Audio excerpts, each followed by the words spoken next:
All right, so get this. We're diving deep into optimism and success today. Sounds interesting. Yeah, you sent over some really fascinating articles and research summaries. Oh, cool. And I got to say, this one idea really jumped out at me. Hmm. What if happiness is the key to success, Oh, wow. not the other way around? Yeah, Like, you know how we always hear that success brings happiness? right. What if that's backwards? Yeah, it's a fascinating thought, isn't it? Totally. It really challenges, like, everything we think we know, Yeah. right? It really does kind of flips the script. So is there actually science backing this up, or is it just, feel-good stuff? Oh, no, there's some serious research behind this. Okay, so tell me more. Well, one of the big names in this field is Sean Aker.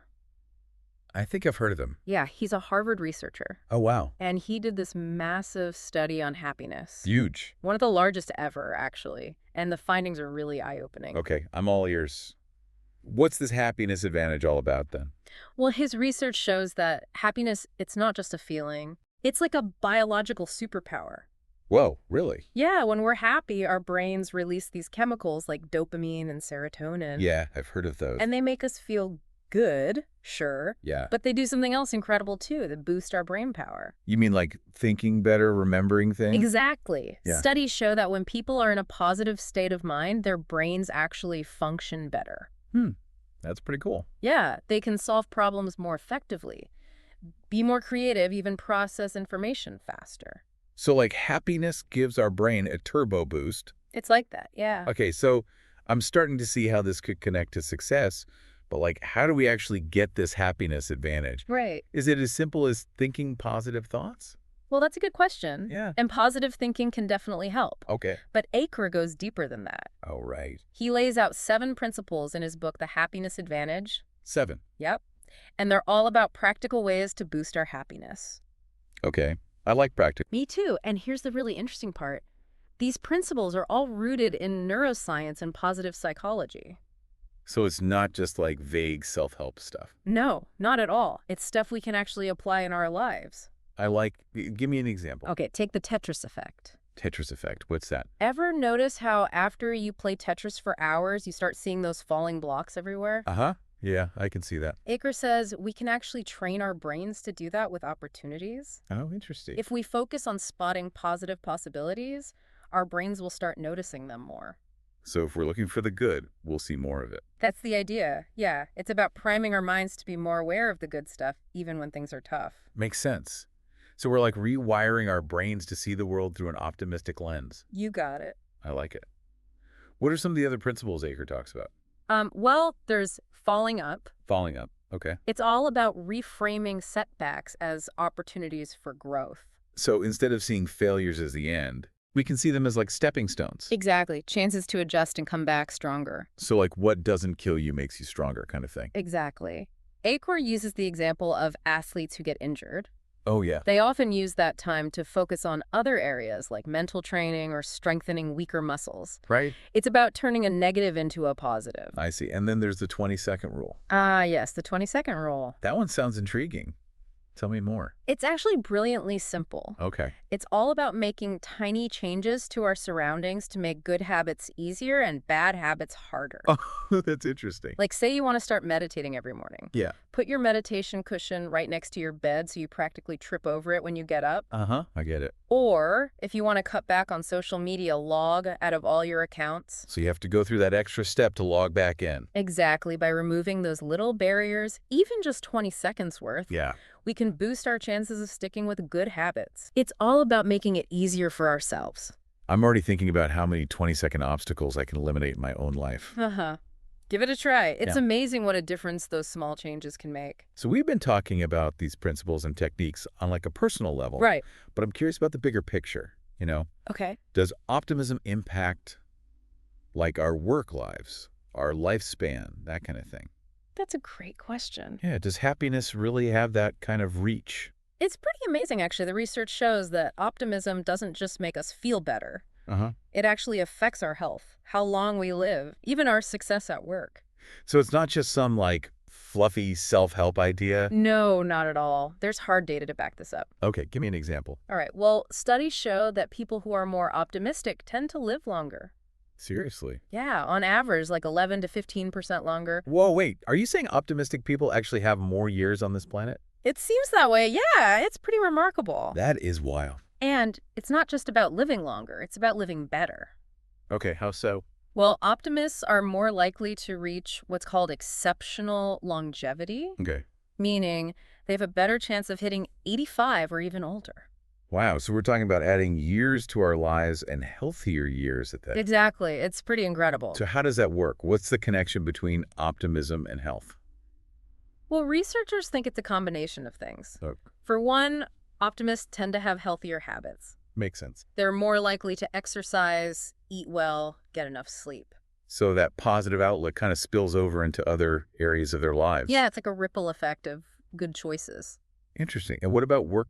You mentioned optimism can affect our careers too. Absolutely. How so? Well, when you're optimistic, you're more likely to be motivated, persistent, and resilient. Right, you bounce back from setbacks. Exactly. And those are all qualities that employers value. Yeah, those are the people who keep pushing forward even when things get tough. Exactly. And the research backs this up. Studies have shown that optimistic employees tend to be more productive, more engaged, even more creative. They're also less likely to burn out and more likely to get promoted. So optimism can actually help you climb the career ladder. It can definitely give you an edge. There was even one study that found optimistic salespeople outsold their pessimistic colleagues by a whopping 56%. 56%, that's huge. It's a significant difference. So it sounds like companies should be encouraging optimism in their employees. Yeah, it would definitely make sense, wouldn't it? A happier, more optimistic workforce means more productivity, more innovation, more success overall. And of course, healthier and potentially longer living employees too. Exactly. It's a win-win for everyone. Okay, so I'm convinced about the benefits of optimism, but I have to ask, Yeah. is there ever a downside? Mm. Can we have too much of a good thing? That's a really important point. Like, isn't it important to be realistic too? It's crucial to find that balance between optimism and realism, because excessive optimism without a dose of reality can lead to unrealistic expectations and, even bigger disappointment when things don't go as planned. Right, so it's not about pretending everything's perfect all the time. Exactly. It's about acknowledging challenges, learning from setbacks, and developing healthy coping mechanisms. Optimism isn't about ignoring reality. Okay. It's about approaching it with a mindset that empowers us to navigate it effectively. I like that. So being able to bounce back from setbacks, learn from mistakes, and keep moving forward with a sense of hope. Exactly. Okay, that makes sense. Yeah. But how do we actually do this? Are there Yes. specific things we can do to boost our optimism and resilience? Absolutely there are, and Aker outlines several practical strategies in his book. Okay. Aside from Tetris effect and falling up, of course. Right, of course, haha. Those are great starting points, but there's more. Okay, tell me more. One of the most powerful techniques is practicing gratitude. Oh, I've heard of gratitude journals, Yeah. but I've never actually tried it. It can be incredibly powerful. Right. And it doesn't have to be complicated. You can just jot down a few things you're grateful for each day, or even just spend a few moments reflecting on them. The key is to really savor those positive experiences. Let that feeling of gratitude sink in. So it's not just listing things off, it's about really feeling that appreciation. Exactly. And research shows that this simple practice can actually rewire our brains to be more positive. Wow. When we focus on gratitude, we're training our brains to look for the good instead of dwelling on the negative. So we're building those positive neural pathways. Precisely. And this shift in focus can have a ripple effect on our entire lives. In what way? Well, when we're feeling grateful, we're more likely to be kind, compassionate, helpful to others. That makes sense. And those acts of kindness then create even more positive emotions. It's a beautiful upward spiral. So it's like this positive feedback loop. Gratitude leads to kindness, which leads to more happiness, and so on. Exactly. And this interconnectedness is key. Our happiness and well-being are tied to the well-being of others. When we cultivate gratitude and kindness, we're not just benefiting ourselves, we're contributing to a more positive and compassionate world. I love that it's like a reminder that our actions and choices have a ripple effect. You do. We can actually make a difference by spreading positivity. Absolutely. But what about those times when we're struggling, Right. when negativity creeps in and it's hard to see the good? Those moments are inevitable. Yeah. It's important to acknowledge them, but instead of letting those negative thoughts spiral, we can learn to challenge them. So we don't ignore them, we confront them. Exactly. Akers suggests asking ourselves, is this thought really true? Is there another way to look at this? So it's like giving those negative thoughts a reality check. Exactly. Yeah. And often when we look closely, we realize those negative thoughts are based on assumptions or fears that might not even be true. Okay, that makes sense. But sometimes those negative thoughts just take over. It's hard to shift our perspective. Any tips for breaking free from that negativity spiral? One powerful technique is visualization. Oh, okay, I've heard of that. Akers suggests spending a few minutes each day vividly imagining ourselves achieving our goals, overcoming challenges, experiencing success. So we're mentally rehearsing it. Exactly, creating a mental movie of ourselves succeeding.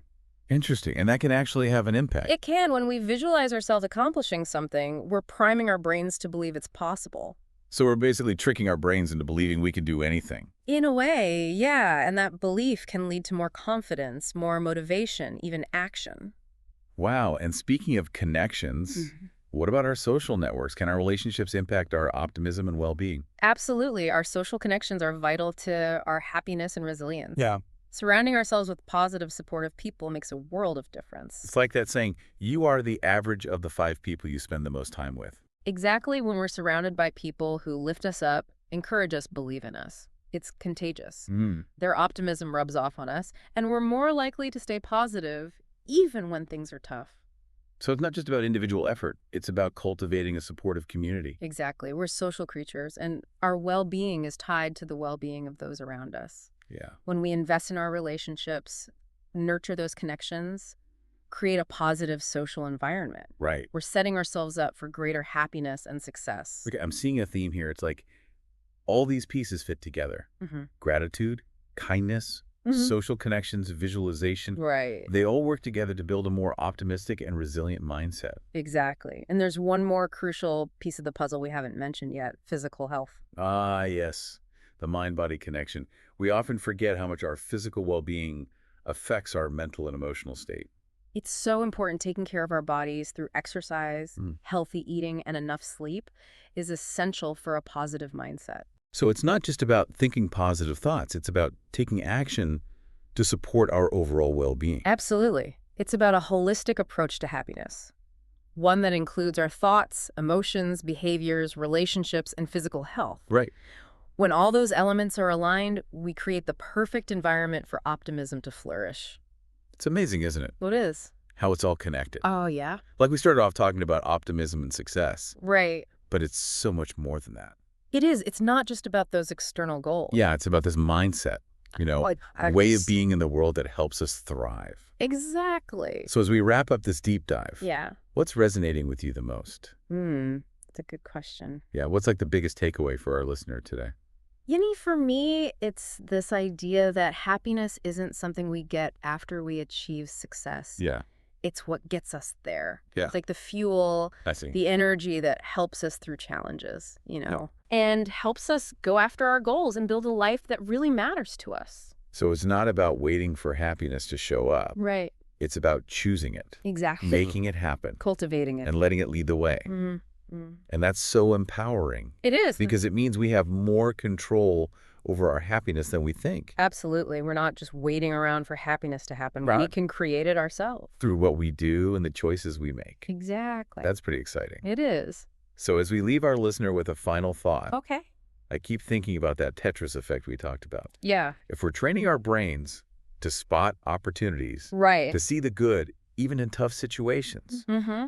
imagine the possibilities.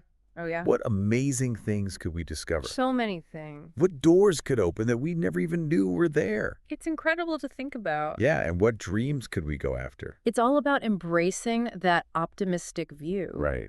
Not as some naive way to ignore reality, but as this powerful force for growth Yes. and resilience and just really deep satisfaction. I love that it's like a call to action. It is. To step out into the world with a sense of wonder Yeah. and curiosity and belief in ourselves. Absolutely. It's about embracing the journey, Totally. knowing that even when things get tough, Which they will. there's always hope, Always. always possibilities, Mm. always a reason to keep going with a smile. Beautifully said.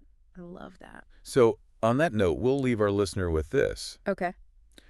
What opportunities are you missing because you're not looking for them? Hmm. What good things are waiting to be found if you just shift your perspective a bit? Makes you think. We encourage you to check out Sean Akers' work. Yeah, he's got some great stuff. Dig deeper into these ideas, and most importantly, try them out in your own life. Put them into practice. Happy exploring!